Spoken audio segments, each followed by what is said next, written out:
You're on the Heat, SiriusXM. You're in Mina's house. Mina say what? Wiz Khalifa's in the house. New Year's Eve. Woo! Yeah. You're like the perfect guy to have on New Year's Eve Think in so? Mina's house. I do think so. Okay. You say you're like a good time. You know, there's a good time with you, and I like to party. You turn up. You like the party. I love It's to party. perfect. I like it. Yeah. Before we get to the party, though, you dropped the album Multiverse, your latest album. So congratulations on that. Thank you. How are you feeling about the response with the album? I feel really good, man. It was really all about just getting that project out and expressing myself with the music and what I think is cool. And I was able to do that on a really, really high level, and it was fun. I dropped 4 other projects this year as well.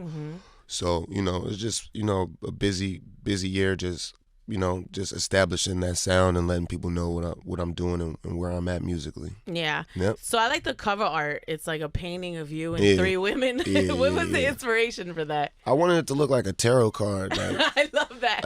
like I'm the player card. You know what I mean? Like, you just look at it and you could just read it. You know what I'm saying? So that was my idea behind that. Yeah. Was it your goal for this year, like as we wrap up the year, to like drop those 4 projects, or did it just happen that way? It just happened that way.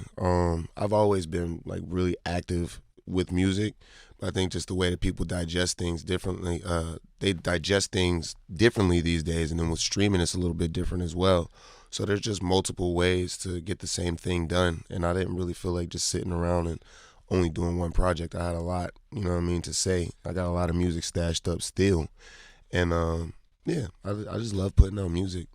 It's so weird how people consume music now. Like, they want so much of it, and you don't even know what's going to work anymore. Like, you used to be able to, this is it, and now you just throw it out there, and they tell you what they want now. I mean, it depends on the reaction that you want. I don't go off of that. I tell people what I want. Right? And what I think is cool, and that's what you're going to be into. But, a lot of people are definitely chasing trends and shit like that, and it's hard to, judge if that's what you're going off of, but there's formulas for that, so you'll be good. Yeah.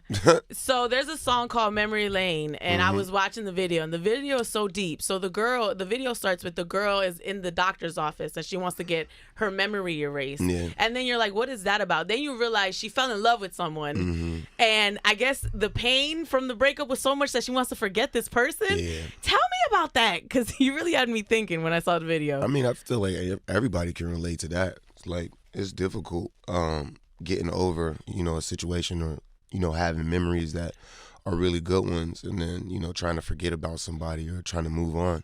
And then even with social media these days, you could just go look at somebody's story or see the pictures that they're posting with the new person that they're with. So it's terrible.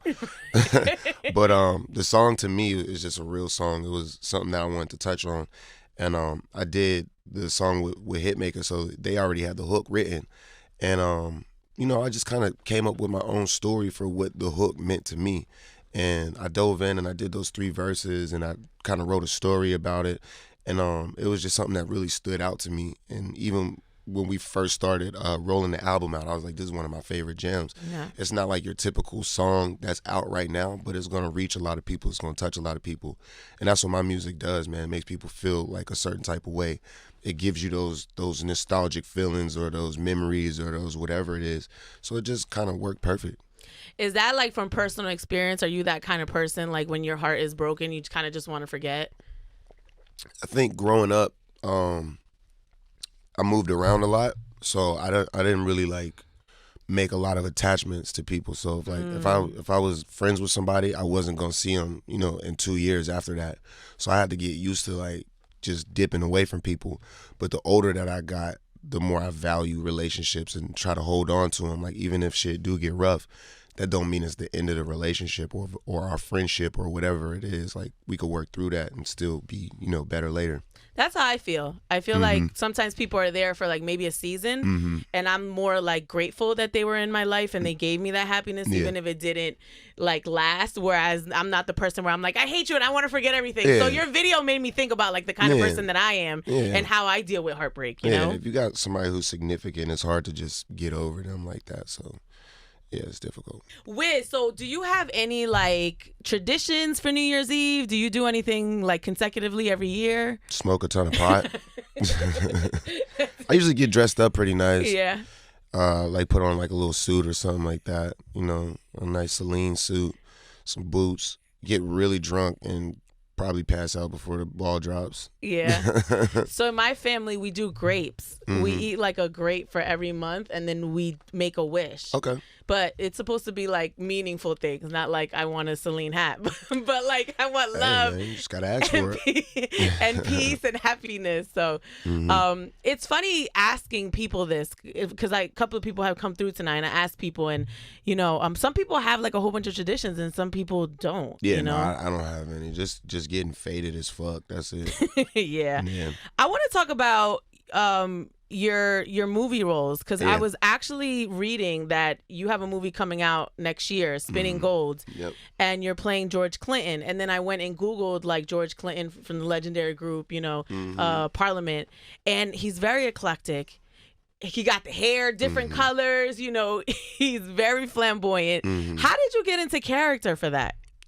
Just kind of just watching his documentary, watching his story, just knowing his energy that he was bringing to the game. And then there's references too of like performances or, you know, instances where they're like, yo, this is how we want to, you know what I mean? Like this is the vibe. And his grandkids were there as well. Oh, wow. Yeah, so they were like helping me out and shit. It was cool as hell. Yeah. So Samuel L. Jackson's in this movie, Justin Timberlake, Jason Derulo, Jasmine Sullivan. That's a cast. Like, were you on set with all of them at the same time, or did you kind of gravitate towards anybody on the set? We shot it separately. Yeah. I shot my part, you know, like when they first started filming the movie. And the crazy thing about when you do movies is you don't even know if that shit's gonna like be real at like you're just shooting it. So they might pick it up, they might like it, they might, you know what I mean, it might be in theaters. So everything that I was doing, it was kind of just like, you know, I was like, all right, cool, I'm here, fuck it, let's go. Yeah. It was cool though. They were really helpful. Any more movie roles that you know, are aspiring? There's not any right now. I definitely want to do like more comedy shit. I want to do some action films. I want to do some TV shows that I got some TV shows that I'm executive producing that we're working with. Love it. That we're working on. We're pitching and shit like that. So there's a lot of stuff, you know, behind the scenes that we're gonna make happen, and then a lot of opportunities are gonna come from the work that we've put in up to this point as well. Because a lot of this stuff, it just happens behind the scenes. I've been on you know, a couple different series on Apple TV, on I don't know, bunch of shit. I had I had a voiceover on this show called Duncanville. It was on Fox. I think we did like 4 or 5 seasons or something like that.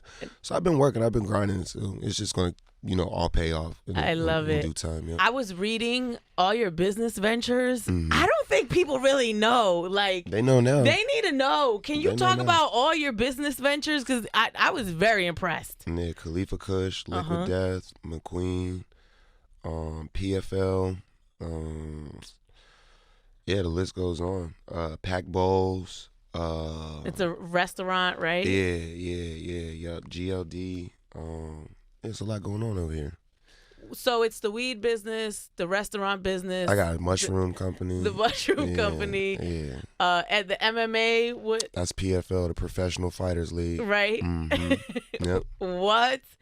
So how do you decide what you want to like dabble in, you know, business wise? It's all based off of lifestyle. So anything that I'm into, like in real life, it translates into business opportunities, and I'm really good at building brands. And, you know, I bring a lot of value to the companies that I'm a part of. So, you know, that's why we end up being in business that way. I love it. KK, we've known about, you know, Khalifa Kush for a minute. It's your business. So you have your own line, your own strain of weed. How has it been, like, your experience navigating through the commercialization of weed? Because I remember you were talking about KK before it was like now everywhere, you know, weed is legal. Like, how have you been navigating that space? It's been really cool. Like you said, the commercialization of it. We've seen it go through a lot of different stages, and there's been ups and downs, and we're at a really high point right now. You know, we're up, and it's just growing all over the world. You know, more countries and more places are, you know, allowing recreational, medicinal, and, you know, just linking up with the companies, Gage and Truly, we've been able to distribute it on a bigger level than just flying pounds around and putting them in dispensaries. So, you know, being ahead of the curve. And definitely shout out to Burner and for putting me in the game, and everybody else that's on the Khalifa Kush team. DJ does an amazing job. And yeah, it's a real thing. I wanted to ask you about that because overseas, I always wonder, obviously you go out there and you perform a lot in different countries. Overseas, is it as, accepted or commercialized as it is here now? I don't give a fuck. No, because we hear about like Brittany Griner and stuff and what they did to her over some weed, overseas. I mean, that's obvious, but I smoke everywhere. Yeah. Yeah. You recently actually were in your hometown of Pittsburgh, and you actually launched your weed there, right? How was that? Talk about that. It was really good. We're just now being in Pennsylvania, Khalifa Kush. So any cities or dispensaries or anything like that that has a contract with True Leaf, we're out there. But being that I'm from Pittsburgh, there's 2 places there that we sell the KK at. So it was good to come home and actually like tap in and see the people. And there was a line around the corner for both of them. And I was like, damn, they out here buying weed. This is cool as hell. Right. Yeah, it was super tight. It was fun. Did you see like people you went to high school with or anything like that? Nah, I didn't see. Well, I did. I mean, I linked up with them later, but I didn't see them outside like buying the weed. And like, oh man, I went to high school with this guy. He's buying my weed now. Yeah, nah, for sure. Wiz Khalifa. They was buying my weed in high school too.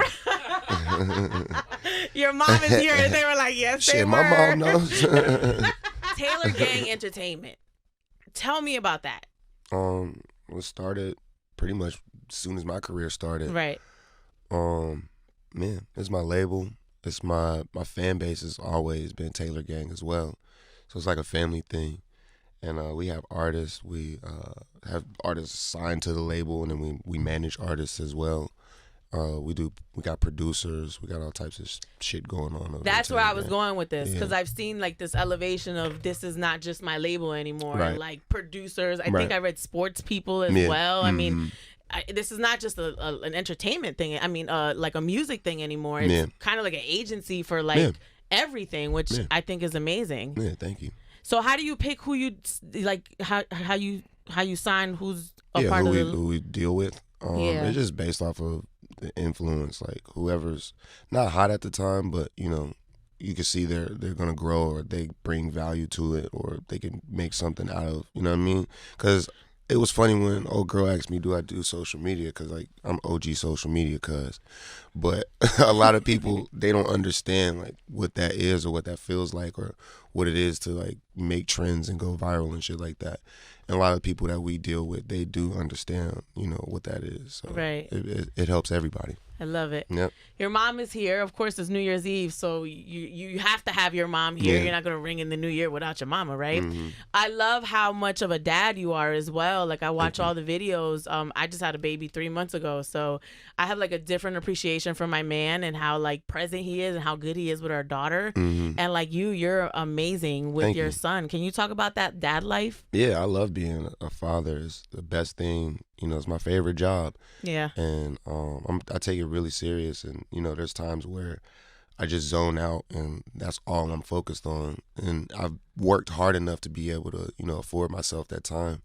And I'm really glad that I put in the work to be able to, enjoy fatherhood and really program my son into being, the cool young man that he's supposed to be in this world. Does he bring you to school and then like they're like, oh my God, that's Wiz Khalifa? Like, how does that work? Yeah, totally. Do the teachers like what happens with the teachers? The teachers trip out. Right. Well, they already know. They know because he's been there for I think he's in 4th grade now, or I forget what grade he's in. He's 9. But so he's been there for years, and so they know what's up. But the kids, they're like, damn, your dad is Wiz, like, right. Or the older kids be like, yo, man, your dad is a G, like he's the GOAT. They always tell him that, so he gets hella love. I'm really happy because of that. You ever got high with any of the teachers? Not at this school. Not at this school. yeah, the other one, yeah, for sure. I love that. Well, look, the album is out right now, Multiverse, Memory Lane. Make sure you go watch the video. Yeah. It's such a good concept. Yeah, check it out. Thank you. Thank you for dropping by. I appreciate it on New Year's Eve. I wish I had liquor. Yeah, it's cool. That's all right. I'll leave you a joint. Right. of some KK. Yeah. Oh, I wanted to ask, like Kodak Black, Lil Uzi, like all these rappers smoke, like Bad Bunny I saw was smoking KK. Like, who would you say is like the rapper that like loves your weed the most? Me. Besides you. Like, who supports you the most? Shit. I can't name anybody right now because I've heard it name dropped, but we don't got like no client list where it's like, all I smoke is KK. KK, this shit is strong. Like a lot of rappers be smoking bullshit ass weed. I ain't gonna lie, they don't be smoking real gas. Yeah. So they be running from the KK, but hopefully we'll get some loyal celebrity customers. Right. My fans is in the streets. I love it. Wiz Khalifa wrapping things up here on the Heat. SiriusXM. It's Mina Say What.